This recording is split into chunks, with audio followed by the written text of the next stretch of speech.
Hi, today I'm going to read from book King Arthur, King of Glamorgan and Gwent by Alan Wilson Baram Blackett. That's my favorite book. Most of my blogs, which I post on Facebook, contain some excerpts from exactly this book, okay? Now, I'm reading Arthur and the Family of Coel. The location and placing in time of Arthur depends upon secondary references. We can place various bishops and saints in time accurately, and we can relate them to Arthur. We can calculate the time over princes and kings from king lists and also relate them to Arthur II. Most Welsh bishops and abbots who became saints were active as bishops and abbots probably when aged 30 to 40 or 50, then they retired to what was considered to be a well-earned life of contemplation and devotion. So we can get a time fix on Arthur by dating those. We know from the surviving 7 Lancarvan charters that the first 3 were made to St. Cadoc himself before the year 520 AD, so we can roughly fix Cadoc. We know also that Gildas, who lived around 500 to 570 AD, was a friend of Cadoc and Arthur, so all 3 can be placed in Glamorgan. We know that Cadoc was contemporary of Arthur and St. Illtyd, who founded Llantwit Major. We know that Illtyd taught St. Samson, who can be accurately dated as Bishop of Dol in France from 547 to 565 AD. We know that St. Talo was a direct contemporary of Samson and of Saint Dubricius, Illtyd, and Saint David, and also Saint Padan. We know that Cadoc and Padan both had direct dealings with Arthur. Cadoc in South Wales, Padan in Mid Wales, at Aberystwyth, and these saints can be accurately placed between 490 and 570 AD. Taylor, for example, visited Geraint of Cornwall in 557 and arrived in France to stay with Samson later in 557 AD.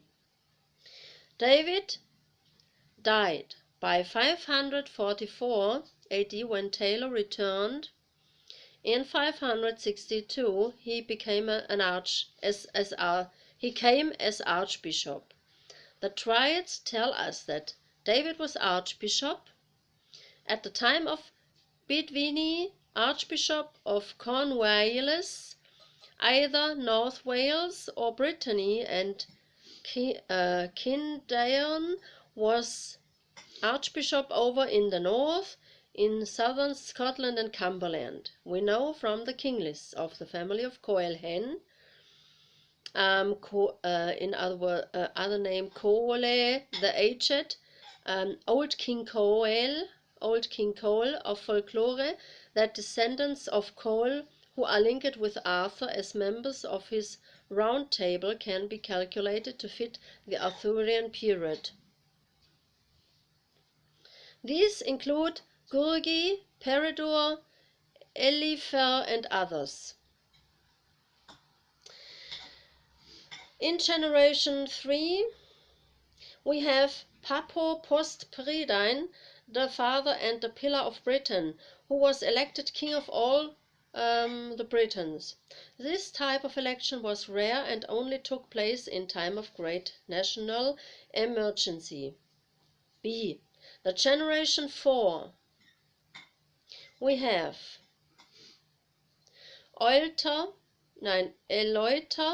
who is described as Eyeleuter of the great army or great retinue, and also Saul, Ben Askel, Saul, Lofty Head, who is mentioned alongside Arthur in both the Brecon manuscripts and the Mabinogian tales. Eleuter or Eliphar was fighting in 573 AD, Battle of Aum Territ C. Welsh Annals. He was for a time king of Britain in the north. C. The generation 5, we find Gurgi and Peredur. Both are named as godparents with Arthur in the Brecon manuscripts in the entry concerning Nevin ap Bruchan. We know that Peredur was killed in battle 580 AD. D. Then in generation 6 we have Obgen, who is Urien, who was killed by Morkant Bulk in 596 AD, also of this generation. As Urien of generation 6 was killed as another older man in 596 AD, we can say he was possibly 70, which means he was born around 525.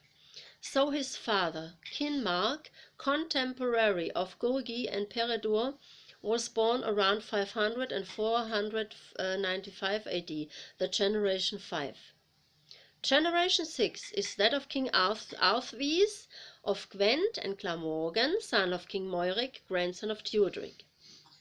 This means that Eliphar and Saul of generation 4 could be older senior soldiers serving in Arthur's armies as the Mabinogian states, or that Eliphar could be as a young man part of Ambrosius' army.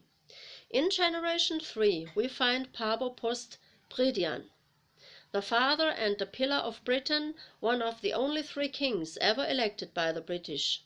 Generation 3 would by this 30 years per generation time scale mean men born around 430 to 440 AD, and so Pabo, the father, fills the age of Ambrosius of Aurelianus.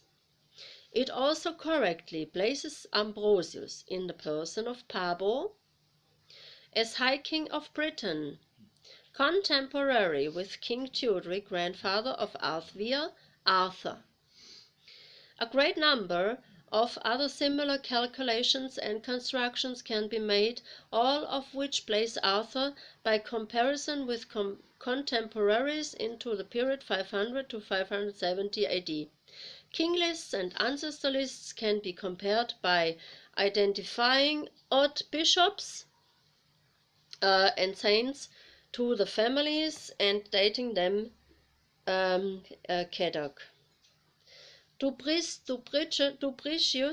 grandson of Pebiau, king of Erging, Iltit, married Tyrnid, an aunt of Arthur, Samson, a nephew of the King Arthur, and so on, by identifying a daughter of one king who married another. We can place kings alongside each other.